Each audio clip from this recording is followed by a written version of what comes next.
here's another episode.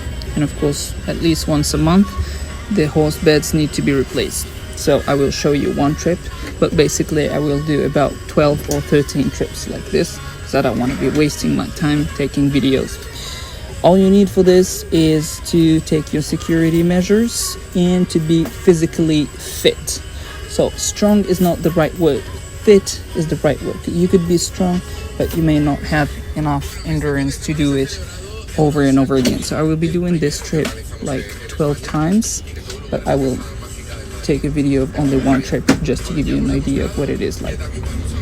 Basically, why I'm talking about security, because you're using heavy machinery. This little dumper may look safe, but this is really dangerous. So most importantly, you gotta be very careful and you gotta take all the security measures. You wanna do it fast, but only fast enough to keep you safe.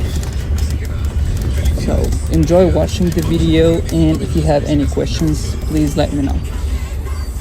One other thing, living in a farm, if you don't love it, this may look like hell for you, especially when you have to do physical jobs all day. So if you don't really love this job, this is going to be exactly like hell for you.